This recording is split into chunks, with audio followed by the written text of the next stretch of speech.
Would like to call in, of course, from Hines. Of course, let's welcome Ms. Christina Pineda to award our third place winner. Palakpakan po natin. Biglang may ganun, ano? Okay. Our third place winner garnered an average score of 92%. Who do you think is our third place winner? Sino? Number? Ate, saan ka nanood? Wala number 7.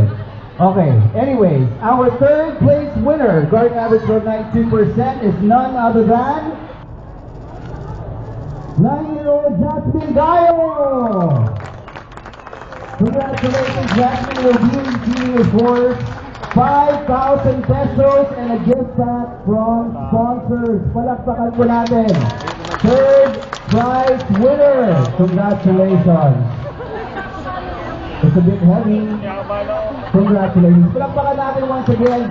Jazz, please be here. Please stay over there. Thank you. And now our second place winner to be awarded, of course, by our creative director from Fun Ranch, Mr. Franz Biahe. Come on, Franz.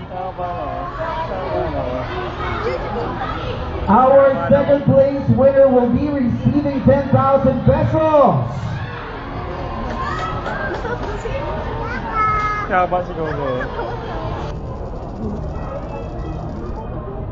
Ladies and gentlemen, our second place winner garnered an average score of 94%. Contestant number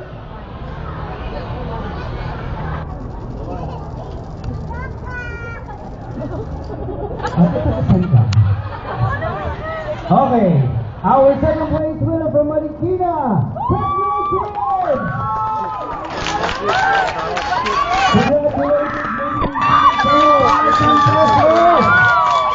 wow, 10,000. There you go, Techno Kids. 10,000 lang nga I want to know the name of the boy.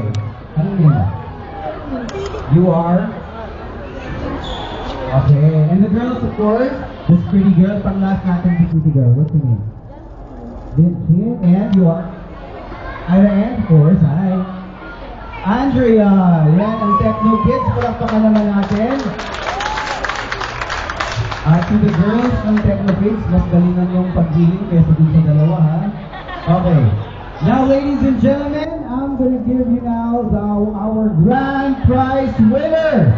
Who among, of course, these kids will be taking home 20,000 pesos? We'd like to call you, of course, Ms. Teng Talavis, our, of course, Fun Ranch Center Manager, to award our grand prize winner. 20,000 talaga. Ang klase talaga Fun Ranch mamigay. Ayun. Okay, so our first place winner, grand prize winner is contestant number garnered an average score of 94.6.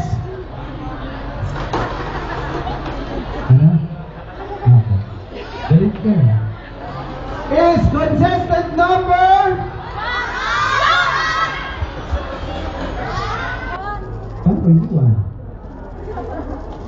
contestant number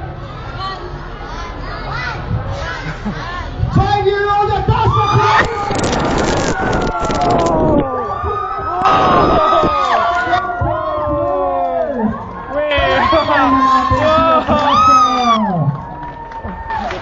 Congratulations, sweetheart! Oh, great. There you go, our grand prize winner of 20,000 pesos. Our first winner for the Kids Got Talent, and definitely, according, of course, to the marketing manager of Fun Ranch, this is going to be a new event. So, congratulations, of course, to Atasha. Palakpakan naman natin si Atasha. Wow!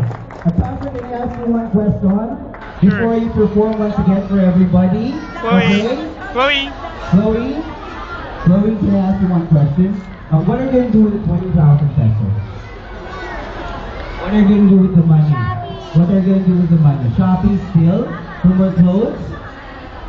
Donate. Who's going to the money? Okay, that's your money. Okay, anyway, so Joshua, ladies and gentlemen, there you go to the rest of the winners and the other contestants, of course. Congratulations as well. Palakpakan naman natin silang lahat. The young winners will be taking home, of course, 1,500 pesos and a gift back to sponsors as well.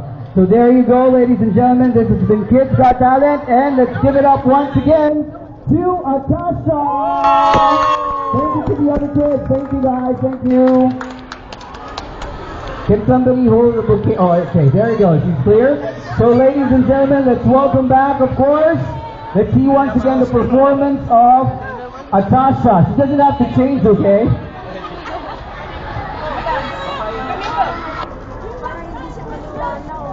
Hindi siya makapaniwala.